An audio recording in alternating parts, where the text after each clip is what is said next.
How's it going, everybody?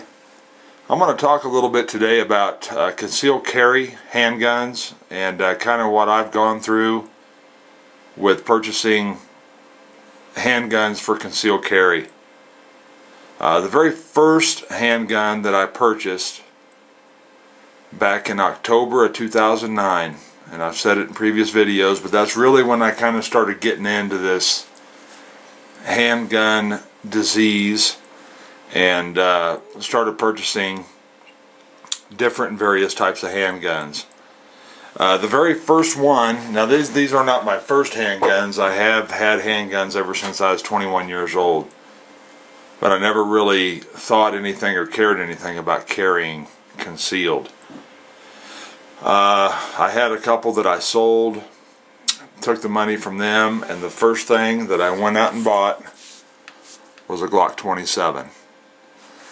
Okay, I just started doing the YouTube thing, and baby Glock, small, reliable, good round count, good, 40 Smith & Wesson caliber round. And I was like, that's what I'm going to get for my concealed carry. So I go and I buy my Glock 27, and I start carrying it.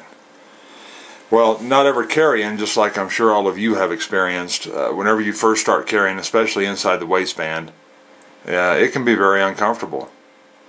I've heard all the stories, and so have you, about weight and width and all that kind of stuff, and there is definitely something to that. I know that there are people out there that do carry full size, full weight handguns every day, but I'm sure, as most of you know or feel, they are definitely in the minority. Most people are looking for something that's light, thin, effective, and something that they can shoot well. And that's some very key factors. There's a lot of stuff going on about calibers and which is best and which is worse, and 380 is not worth anything, it isn't going to stop nothing, blah blah blah. You have to have a handgun that you feel confident enough and have shot enough that you know in your own mind that if you need to use that, you're going to have the ability to use it. And more important than that, it's going to be light enough, thin enough, handy enough that you're going to have it on you and not sitting at home on your nightstand or sitting in your safe or wherever. Well, in my journey, I have purchased quite a few different handguns. I've bought guns, sold guns. Now I can say that I have not ever traded any. I looked at doing that at one time, and boy was I going to take it in the shorts, and I just couldn't do it. So I either sell them word of mouth, or I'll put them in our local paper and I'll sell them that way. And of course you're going to come out a lot better selling something out of the paper or to an individual than you are if you take it and try and trade it in. But I just have a few examples here. I started out with the Glock 27, a fantastic gun, not overly heavy. The biggest thing to this is the fatness. Okay, not extremely fat. You get this in a 45 or a 10 millimeter, it's even going to be fatter. But on today's market, these Glocks are somewhat on the wide side, on the wider side. They're not wider than some, and they are wider than others. 40 Smith & Wesson. Not too long ago, well, I shouldn't say that. I think I purchased this Car CW9. I know I bought it at a gun show, and I believe about 10 months to a year ago. I did a video on it after I bought it, so if anybody cares to see it, they can go back and see a video on this, check the date, and that's within a day or two of when I purchased this. Now this gun here is just a 9mm 7+1 capacity, but it is thinner and it is lighter. Okay, you're going from a 40 to a 9. You're going from 9+1 with a standard magazine to 7+1. with this. But in my personal experience, this gun is more comfortable to carry than my baby Glock is. Okay? You can keep going down. Sig Sauer P238 380. Very light, very thin, very short. A dream to carry in your hip pocket. I've had like 3 kel-tec PF9s. I have a video out where I compared this with the PF9, and man, I'll tell you, these things are very, very close to the same size. The CW9 is around 1/4 of an inch longer. The width on the two is about identical. The grip length, when I sat them down, was identical. This gun here, a couple of ounces heavier.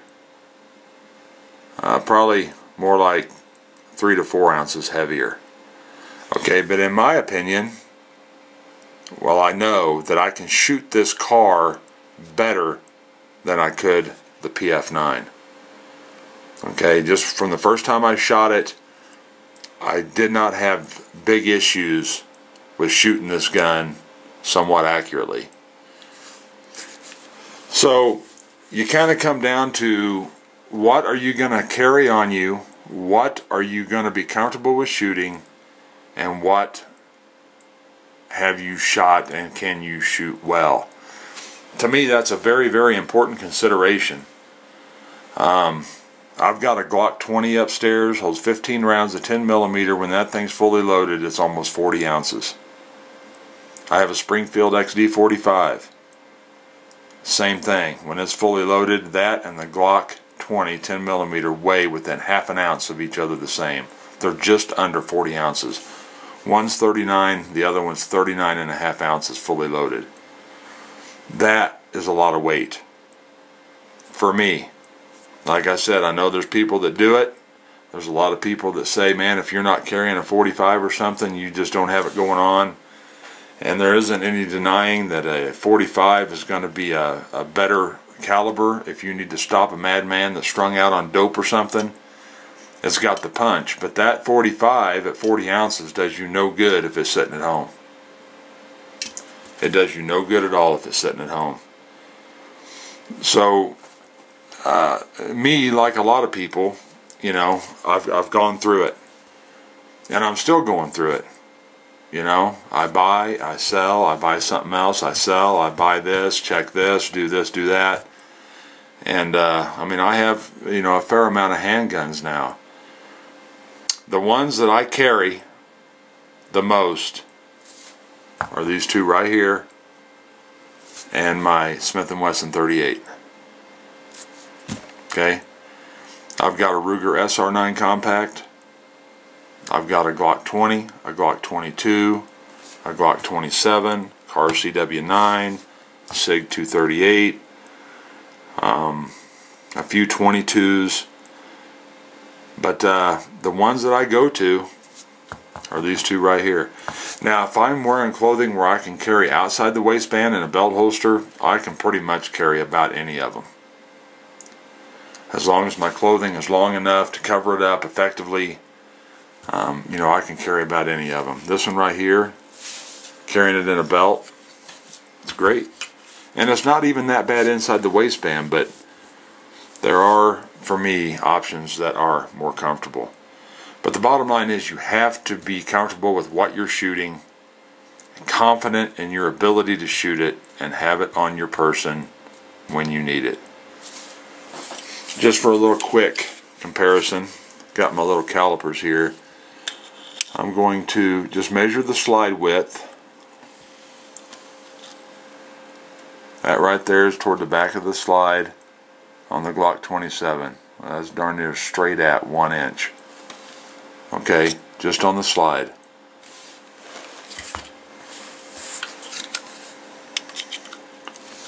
The car at the back, 9/10 of an inch, 0.90, and that's what I was saying. The kel-tec was 0.88 inches thick. and it's always been touted as a very, very thin 9mm. Well, you know, it doesn't have this beat by much, and this is not an overly expensive handgun either. Then you get down to this little dream. Look at the difference.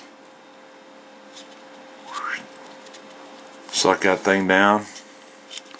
Get out of the camera here. Get on the slide. There you go, there's the width of that. Thickness is more of an issue with me than length. How much of that is shoved in between your britches and your underwear, and it is riding in there. You know, that's pretty much it. I just kind of wanted to go over where my journey started with the Glock 27. No regrets in purchasing that gun. Fantastic gun. Never had one failure with it. Not one. Not one. Never had a failure with this CW9, and the only failure issues I've had with this SIG is whenever I was trying to shoot Tula through it. It did not like that steel cased Russian Tula ammo. Anything else, it's been fine. It's been great. But that's kind of where my journey's gone. You know, I'm going to go ahead and do this in this video right now. I'm going to bounce you all around. I just picked myself up a new holster today for my 38.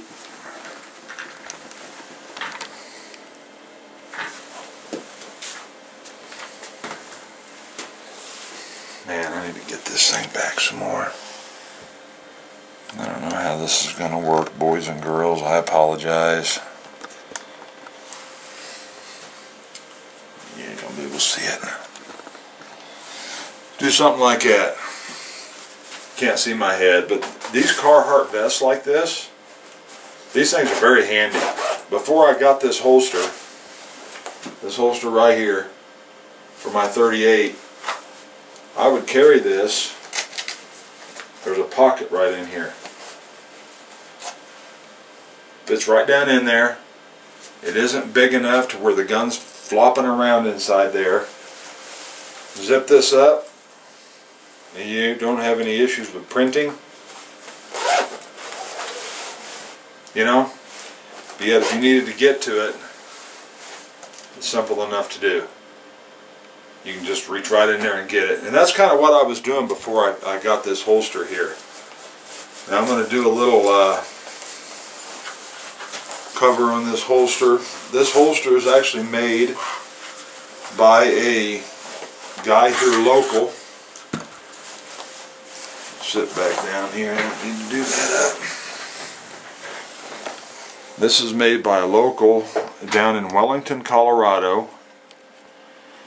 We actually do have a new gun shop that just opened in Cheyenne here about a month ago, called Bighorn Shooting Irons.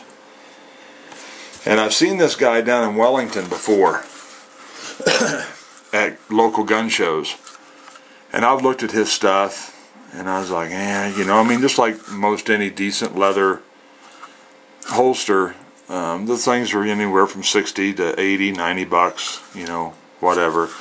But I always looked at these, and when I looked at them, I thought, man, that just looks awful thin and flimsy, you know. I was looking for a holster today for this. I was thinking about, you know, maybe a Galco or something like that. And I remembered about this new gun store, so I went in there, and that guy is back here in the back selling his holsters. That's his emblem right there. I'm not sure what his name is or what have you, but it's a great looking holster. It's a good smelling holster, but to me, it's you know, it's flimsy, but it's very, very, very, very light. Very light. So I thought, you know, I got this for right at 60 bucks. I said, I'm going to try it. I'm going to try it. Whenever this is not on your waist, this is not overly tight, okay, but once you get this on and get your belt through here, the tension on it is perfect. I've got some other holsters that are this design, and once you put it on, when you go to draw, I mean, you got to give her a good jerk to get her out. But pick this up. I mean, a little 38 like this. I was carrying this outside the waistband on my belt with this vest on. Conceals it and covers it up great. So, but we'll see. We'll see. The jury's out. I thought, well, you know, I'll give this guy a try. We'll see what he's got going on. And, you know, I'll wear this for, you know, however long. And we'll see how she holds up. One drawback is once you have this on, it's not, you're not going to just grab your gun and just pop it back in and reholster it. This isn't designed for going out and doing, you know, a lot of in and out shooting and what have you. This is designed to go on your body and stay there till you come home. You know, heaven forbid you ever would have to pull it to use it. But I think it's a pretty holster. You know, single stitch, that's another thing. You know, you always hear about double stitched. But the form fit and everything, you can see how that fits right around. It's all formed. Very nice. And we'll see how she goes. But, boy, you talk about something that's light. I mean, some of these holsters I have, just the holsters themselves are heavy. Not this baby. So we'll see how she goes. Anyway, guys, I've rambled long enough. I'm going to get out of here. I appreciate the new subs. My contest or my giveaway that I had went well. Everything has been shipped out. NRA memberships have been purchased. And those folks ought to be getting their stuff and what have you in the next, you know, within 8 weeks or so. So I'm going to get out of here. Y'all take care. And we will talk to you later. See ya.